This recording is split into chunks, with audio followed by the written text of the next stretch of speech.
최근의 금융시장 움직임에 대해서 살펴보는 시간입니다. 주가지수가 최근에 좀 횡보세를 보이고 있고, 그 전에 상당히 좀 많이 올랐죠.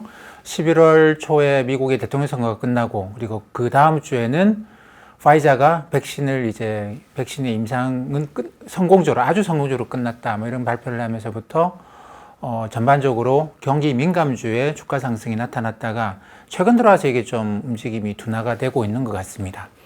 커머디티 시장에서도 경기가 회복되는 기대감 때문에 금 가격하고 구리 가격 사이에 금 가격이 좀 하락하고 구리 가격이 올라가는 이런 움직임이 나타났었는데, 이것도 지금 좀 최근에 좀 둔화가 되어 있는 상황이고, 경기 회복 기대감으로 올라가던 금리도 좀 더 이상 올라가지 않고 주춤하고 있는 미국의 10년짜리를 기준으로 보게 되면 0.9% 정도에서 지금 계속 횡보를 하고 있는 그런 모양입니다. 외환시장에서도 그렇죠. 한국의 원화 1080원대로 하락했다가 횡보를 하고 있고, 이거는 근데 글로벌 달러화의 약세는 조금 더 나타나고 있습니다만, 중국 위안화도 6.5위안대 들어오고 나서는 좀 횡보하고 있는 그런 모양입니다.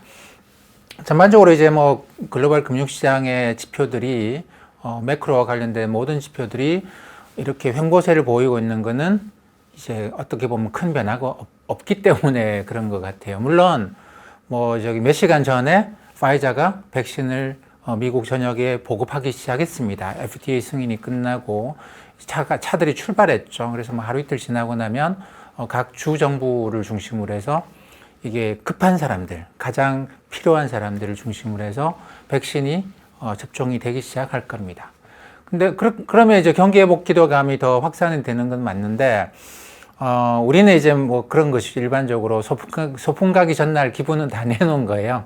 이미 파이자가 3상에 성공했다. 조만간에 FDA 승인을 받게 될 것이다. 그러면서 경기 회복 기대감, 그걸로 해서 경기 민감주들의 주가가 크게 올라온 그런 한 번은 거쳤습니다. 그래서 이제 소풍하는 날 아침에 해가 떴고 소풍 준비를 하는데, 그때는 소풍 가기 전날 잠자기 전에 가졌던 그런 들뜬만큼이나 들뜬 상태는 아닌 것이죠.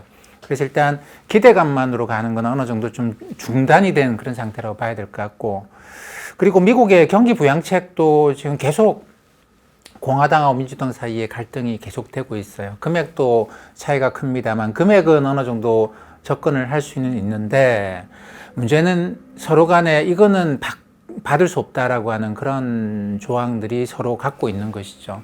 근데 여전히 미국의 조지아주는 1월 5일 날 상원 의원 2석을 놓고 선거가 있기 때문에 이 선거가 굉장히 중요하죠. 지금 현재까지는 공화당이 상원에 50석, 민주당이 48석입니다. 근데 최근에 이 조지아주의 여론조사 결과를 보니까 상원 의원 2명을 뽑는데, 그러니까 각각 공화당, 민주당 이렇게 이제 자리가 서로 다른 거죠. 우르르 와서 2명을 뽑는 게 아니고 이쪽 경쟁이 있는데, 거기서 다 박빙이에요. 굉장히 박빙입니다. 그래서 어떤 경우에는 민주당이 2석을 얻어가지고 이게 50대 50이 되고, 그러면 부통령이 캐스팅 보트 역할을 해가지고 대통령, 하원, 상원 전부 다 민주당이 장악하는 시나리오가 나올 수도 있어요. 그러다 보니까 공화당으로서는 민주당이 원하는 걸 쉽게 합의해줘서 공화당 표가 더 떨어지는 걸 원치 않겠죠. 민주당도 마찬가지입니다. 어차피 우리가 대통령하고 하원도 장악했으니 이번에는 대충 해주고 나중에 큰 거 그때 가서 협상합시다 라고 하기에는 아니에요. 자기 지지층의 결속력을 끌어내기 위해서는. 그리고 선거라는 게 그렇지 않습니까? 여론조사에서 지지합니다라고 하는 게 중요한 게 아니고, 결국은 투표를 하러 가야 되거든요. 투표를 해야 된단 말이죠. 그러기 위해서는 우리를 지지하는 사람들이 진짜 투표하러 가야 되겠다고 생각할 만큼 뭔가 절박함이 있어야 된다는 것이. 그러다 보니까 요즘의 선거에서는 이 선거 전에 갈등이 굉장히 좀 심해지는 경향을 어느 나라에서든 다 갖고 있는 것 같습니다. 그러다 보니까 두 당이 잘 합의를 못하는 것이죠. 핵심은 금액보다는 민주당은 꼭 반대하는 게 뭐냐면, 공화당이 이번에 바이러스 때문에 이런저런 일이 있었는데 기업의 여러 가지 문제에 대해서 면책 권한을 주자. 이거는 어쩔 수 없었다. 이 사람이 어쩔 수 없지 않느냐. 그래서 기업이 이런저런 잘못된 것에 대해서 면책을 해주자라고 하는 것이 공화당의 요구인데, 민주당 요구는 받아들일 수 없다라는 겁니다. 그거는 할 수 없다. 왜냐하면 기업이 그렇게 면책의 권한을 갖게 되면 당연히 근로자들이 그만큼 피해를 입을 수 있기 때문에 안 되겠다. 그거는 못한다. 뭐 이런 것이고. 공화당은 민주당이 요구하는 것 중에서 이거는 못 받아들이겠다라고 하는 게, 이번에도 그 각 주들이 돈을 많이 썼거든요. 특히 뭐 캘리포니아주 이런 경우에는 굉장히 돈을 많이 썼는데, 여기는 민주당 텃밭이잖아요.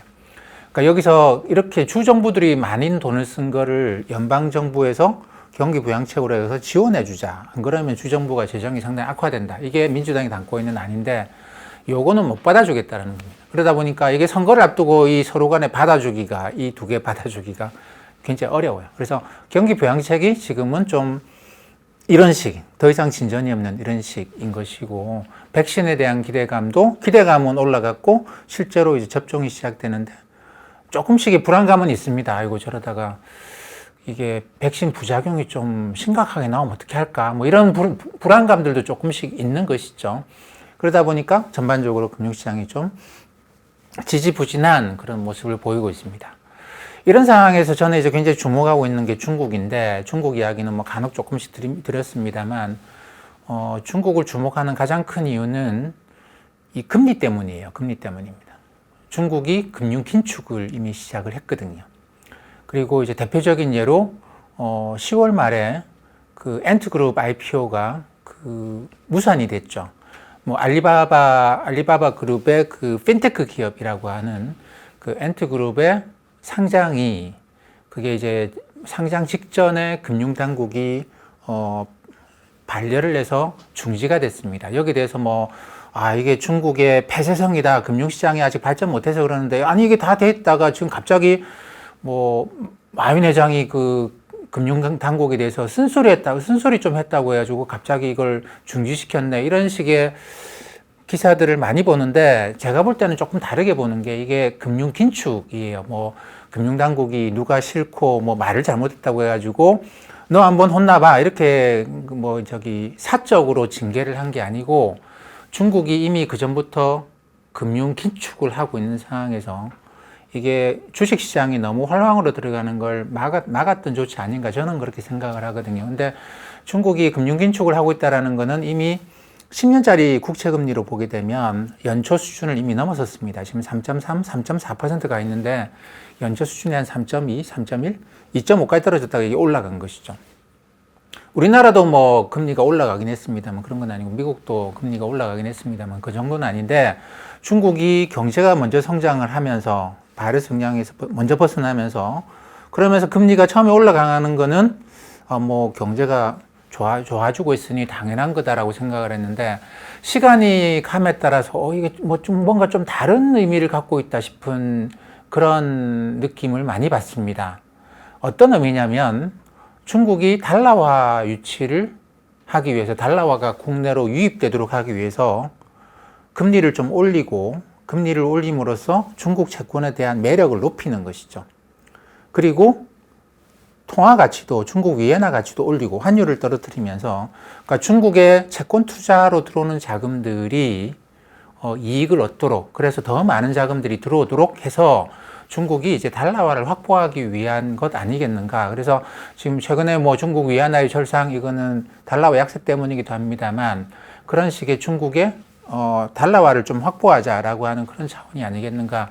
금리를 인상하는 것도 마찬가지, 인상이라기보다는 금리를 조금씩 올리고 있는데, 왜냐하면 중국의 국제시장도 유통시장이 이렇게 발달한 시장은 아닙니다. 그러다 보니까 중앙은행이 자금을 얼마나 여유있게 주느냐에 따라 가지고 이게 금리가 떨어지기도 하고 올라가기도 하는 그런 시장이라고 아직까지는 그렇게 봐야 될 것 같은데, 그런 상황에서 금리가 자꾸만 올라가고 있다는 거는 이게 이제 그런 의도가 아니겠는가라고 보는 것이죠. 중국은 뭐 대표적인 경상수지 흑자 국가입니다. 달러가 많이 있어야 되겠죠. 뭐 흑자인데.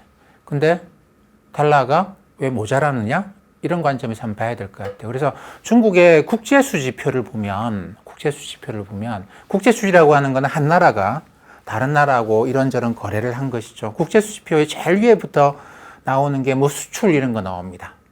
그러니까 위에는 돈과 무관하게 물건을 얼마 팔았느냐, 서비스를 얼마 팔았느냐, 그 다음에 뭐 이전 수지라 그래가지고 뭐 해외에다가 돈을 송금한 그런 거 있겠죠. 그 다음에 해외 여행을 가거나, 아니면 뭐 유학 간 자녀들한테 돈을 붙이거나 이런 식의 돈 거래들이 그 실물 거래 그 밑에 나오고, 요걸 통틀어 가지고 경상수지라고 우리가 부릅니다. 경상수지. 그러니까 경상수지는 실물, 물건의 거래나 서비스의 거래나 이런 식의 이제 사람들의 돈의 거래, 이걸 갖고 있는 것이죠. 그 밑에는 이제 자본계정, 금융계정이라고 하는데, 뭐, 직접 투자, FTA 같은 것도 있을 것이고, 그 다음에 뭐, 증권 투자, 주식 투자, 우리나라 외국인 주식, 뭐, 오늘 얼마 샀다더라, 얼마 팔았다든가, 이런 것까지 들어갑니다. 여기에 들어가고, 그 밑에는 이제, 이거는 순수하게 돈이겠죠. 돈, 요것도 돈인데, 사실 주목해서 보셔야 될 게, 이게 가령 뭐 수출을 했다고 치죠. 수출했는데 돈을 못 받는 게 있거든요. 돈을 못 받는 게 있습니다.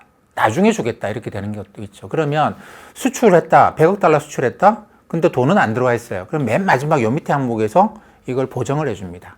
그때 많이 쓰는 항목이 오차 및 누락이라는 항목인데, 중국은 수출을 하고 경상수 흑자예요. 수출도 많이 증가하고 경상수 흑자인데, 그러면 달러가 들어와야 되는 거 아니냐? 이 밑에 오차 및 누락에서 마이너스가 생겨서 달러가 안 들어옵니다. 이 오차 및 누락이라고 하는 거는 이게 아주 나쁠 때도 써요. 그러니까 사람들이 돈을 싸들고 해외로 이제 자본 유출을 한다, 자본 도피를 한다. 이때도 요 위 항목으로 안 잡히기 때문에, 근데 돈이 사라졌네, 어디 갔지 달러가, 이 오차 및 누락으로 잡히는데, 제가 볼 때 지금 중국은 그런 건 아니고 1대1로와 관련된 게 아니겠는가 생각을 합니다. 1대1로라고 하는 게, 그렇죠. 중국이 다른 나라에, 중국 기업들이 이 나라에 가지고 이제 물건을 만들어서 뭐 항만 만들고 뭐 하는 게 아니고, 중국에서 물건을 만들어가 수출을 하는 거거든요. 근데 1대1로 하는 나라들이 달러가 많아서 달러를 주고 하는 건 아니겠죠. 그러니까 중국이 수출은 많이 하는데 들어오는 돈은 없는 거예요. 1대1로라고 하는 게 어떻게 보면 국가가 다른 나라에 있는 항만을 사용권을 얻기 위해서 이걸 수출을 하고 했는데 돈은 안 들어오는, 그렇기 때문에 국가가 그 돈을 이제 만들어야 되는 그런 사업이라고 봐야 됩니다. 그렇게 보면은 수출은 했는데 돈이 안 들어와서 오차 및 누락으로 수출을 한 것 중에 일부를 깎고 들어가니까 이게 달러화가 여유롭지 못한 상황이 된 것이죠. 그래서 최근에 중국 기업의 부도 이야기들도 많이 합니다. 근데 뭐 확실히 부도율이 올라간 건 맞아요. 근데 미국 기업으로 따지면 하이힐드 기업들도 그 정도 부도율은 기본적으로 나오거든요. 연간으로 한 4, 5% 나오기 때문에 뭐 이게 심각한 부도라고는 볼 수 없는데, 어쨌든 돈이 너무 많이 들어가는 돈 먹는 하마의 기업들은 좀 구조조정을 하는 것 같아요. 부도라고 해서 우리 드라마 보고 부도 났다 그러면 뭐 여기저기 딱지 붙이고 뭐 아무것도 없고 빈털털이 되는 걸 생각하는데, 아닙니다. 미국의 파산법도 그렇습니다만, 파산법은 채권자를 보호해주는 법이 아니고 채무자를 보호해주는 법이에요. 아니, 사업하다 보면 그럴 수 있지 라고 해서, 파산법이라는 게 뭐냐면, 미국 기업들도 그러는데, 파산 신청했다, 이거는 아니 내가 지금 장사가 안 돼가지고 이대로 가면은 채권자들이 나를 다 뜯어먹어 가지고 내가 완전히 무너지고 나와 관련된 모든 이해관계자들이 손해를 볼 수밖에 없다. 그러지 말고 법원이 나서서 이 채권자들 좀 막아주세요. 그러면 우리 기업이 채권자들하고 협상해서, 채권자 대표랑 협상해서 채권단 협의회 이런 걸 만들어서 협상을 해서, 당신네들이 최대 이익을 얻으려고 그러면 부채를 이만큼 좀 깎아주면 좋겠다. 그럼 우리가 이 정도 해서 깎고, 그러면 나중에 우리가 이자까지도 갚을 수 있겠다. 이런 식으로 채무 재조정하는 게 일반적입니다. 파산했다가 아니고. 그러니까 미국의 파산법만 하더라도 처음에 만들 때는 채권자 보호해줬거든요. 근데 갈수록 이제 법이 바뀌어가면서 의회가 생각을 바꾼 것이죠. 아니, 사업하다 보면 저럴 수 있지. 그러니까 나쁜 의도였다고 한다면 법원이 보호를 안 해주겠지만, 하다가 어쩔 수 없었다 그러면 법원이 보호해주는 게 파산법입니다. 그러니까 지금 중국도 기업들 망했다가 아니고, 그 기업들이 과도한 채무를, 그 이자 부담을 다 못하기 때문에 원금 상환하고 다 안 되고, 달러 빌렸는데 그거 이제 롤러버가 잘 안 되는 것이죠.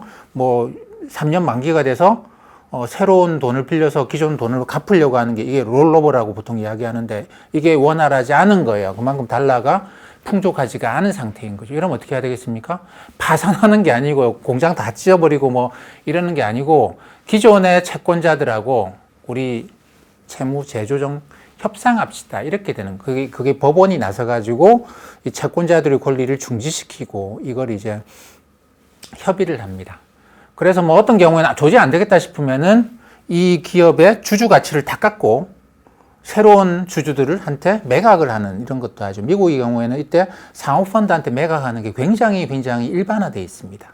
근데 우리나라만 하더라도 이게 상호펀드한테 매각을 꽤 해왔는데 지금은 상호펀드가 그렇게 이쪽에 그렇게 활발하지 않아요. 근데 중국도 뭐 상호펀드가 있긴 합니다만 그렇게 활발할 것 같지는 않고 채무를 재조정하는 것이죠. 그렇기 때문에 중국의 기업 부도에 대해서 그렇게 우려하실 필요는 없고 이거는 제가 볼 때는 중국이 일종의 개혁입니다. 그동안은 국유 기업이니까 절대 망할 일 없을 거야. 뭐 그냥 계속해 라고 하다 보니까 어떻게 되겠습니까? 당연히 방만해지겠죠. 그냥 규모만 계속 키우는 겁니다.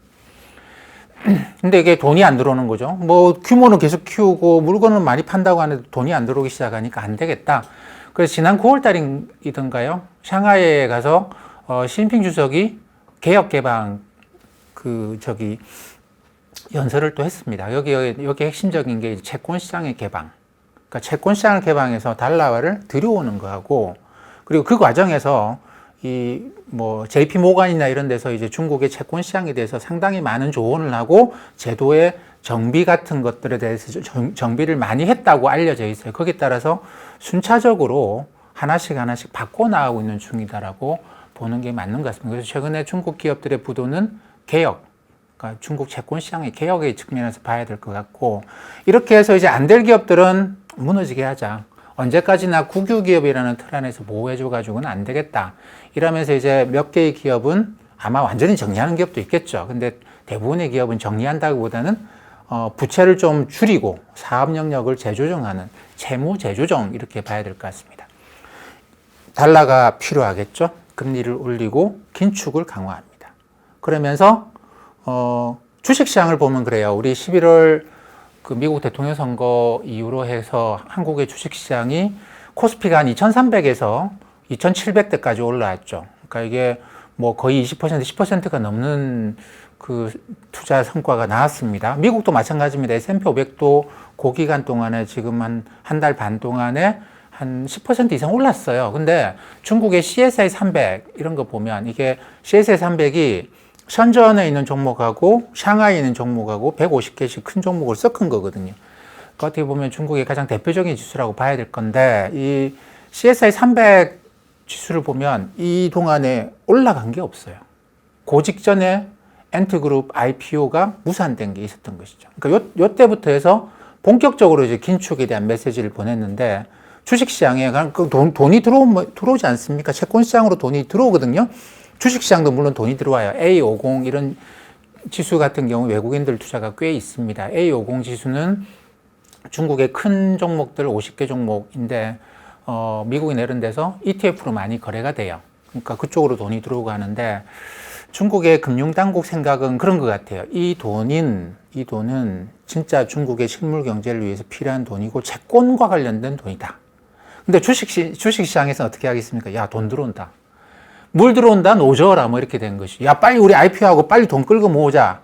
라고 나오니까, 그러면 사람들이, 와, 또 어디서 돈 빌려와가지고 이렇게 막 흥청망청 이런 분위기가 만들어질 수 있는 상황인데, 거기다가 딱 철퇴를 간 거예요. 이 돈 하지 마라. 주식시장에 대해서 일종의 경고를 보낸 그런 거라고 봐야 될 것 같습니다. 그러니까 이것들 다 종합해보면, 그러니까 이게 제가 말씀드리는 게 뭐 중국에 대해서 제가 어떤 특별한 정보가 있어서 그런 게 아니고 이런저런 데이터나 정보를 갖고 이게 전체적으로 그림을 끼워 맞춰 보는 그런 건데 그걸 보게 되면 중국은 달러화가 꽤 많이 필요한 것 같다. 지금 중국은 여러 가지 이유로 뭐 철광석이나 이런 원자재 재고도 꽤 쌓고 있는 상황인 것 같아요. 뭐 여러 가지 이유겠죠. 경제가 좋아지고 있어서 그런 것도 있고 앞으로 1대1로 사업을 계속해야 되기 때문에 그런 것도 있고 또는 미국과 앞으로 관계가 악화될 수도 있지 않겠습니까? 거기 대비해서 어느 정도 비축을 하는 그런 용도도 있는 것 같은데 그게 이제 철광석이나 구리나 이런 것뿐만 아니라 달러화도 거기 들어가는 것 같아요. 그래서 달러화 유치를 상당히 좀 많이 하고 있는 상황입니다. 근데 어떻게 해야 되겠습니까? 여기서 이제 많은 분들이 좀 혼란스러워 하시는 거예요. 아니, 금리가 떨어지고 채권 가격이 막 올라가야지 사람들이 들어오지 않을까요? 채권 가격 올라가네, 사보자. 또는 또 한 가지는 금리가 올라가면 야, 금리가 굉장히 높네. 나 저거 사야지. 이쪽으로 돈이 많이 들어오겠습니까? 이쪽으로 돈이 많이 들어오겠습니까? 금리가 떨어지면 기존에 들어왔던 돈들이 아유, 얼마나 더 떨어지겠어. 이 정도는 팔고 나가자. 차익 실현이 더 커진다고 봐야 되겠죠. 물론 야, 금리 떨어질 때 더 사보자라고 들어오는 돈들도 있겠습니다만 이 돈은 굉장히 단기적이고 투기적인 돈이고 어느 나라든 원치 않는 돈이에요. 이런 돈은 원치 않습니다. 그렇기 때문에 신흥국은 신흥국이라고 하면 여기서 신흥국이라 하면 자기 통화가 국제결제 통화가 아닌, 그러니까 중국도 이제 경제 규모는 굉장히 크고 하지만 중국도 아직 그 선을 넘지 못했죠. 중국 위안화가 국제결제 통화는 아닙니다. 그러다 보니까 달러가 필요한데 이 달러가 들어가기 위해서는 금리를 높이는 게, 물론 이게 금리가 올라가는 게 야, 저 부도 날 것 같다. 부도 날 것 같아서 올라가는 금리는 굉장히 나쁜 금리입니다. 사람들이 투자를 안 하는데 뭐 물가가 올라간다든가 여러 가지 경제가 좋아진다든가 이런 이유로 올라가는 거면 야, 높은 금리 어디서 이런 금리 나오냐라는, 전 세계 중국과 같은 신용등급이 나오는 게 A등급인데 중국의 신용등급인데 10년짜리 금리가 3% 나오는 나라가 없거든요. 우리나라도 지금 1.6%인가 그러는데, 그러다 보니까 이제 돈이 들어가는 그런 상황이고, 중국은 그런 걸 더 강화시켜 나가는, 긴축을 강화시켜 나가는, 통화 가치도 환율도 떨어지지 않습니까? 이렇게 되면 이게 아무래도 수출에 좀 위축이 올 수 있겠죠. 이것도 긴축적인 조치거든요. 근데 해외에서 달러가 들어오게 하기에는 가장 이상적인 환경이라고 봐야 될 것 같습니다. 한국의 원화 지금 1810원까지 내려가 있는데 이것도 마찬가지 맥락이겠죠. 그러니까 중국 입장에서는 제가 볼 때 위안화 절상도 그런 측면인 것 같아요. 그러니까 이 정도면 돈의 유입이, 그러니까 지금 계속 떨어뜨린다고요. 돈이 많이 들어왔다가 어느 정도 다 떨어지고 나면 돈이 또 나갈 수 있겠죠. 그러니까 제가 볼 땐 일반적으로 글로벌 자금들이 중국의 위안화 환율이 6.2 위안 정도까지가 한계가 아니겠는가 생각을 하는 것 같아요. 환율이 떨어질 때. 그동안에 그 밑으로는 안 내려갔으니까. 그럼 6.0, 6.2 위안 정도면 오히려 나가겠다고 하는 자금들이 많았을 거거든요. 그 때문에 계속 이렇게 절상시켜서 지금 6.5, 6.6인데 여기서 계속 떨어져 내려가는 것보다는 이 정도 선에서 좀 안정시키고 자금이 들어오는 걸 좀 봐보자, 뭐 이렇게 하는 것 같고, 중국의 주식시장이 지금 다른 나라 다 올라가는데 혼자서 이렇게 형보하고 있는 거는 그만큼 달러가 들어오는 걸 강화시키기 위해서 전반적으로 긴축 기조를 유지하고 있기 때문에 그렇다고 봐야 될 것 같습니다.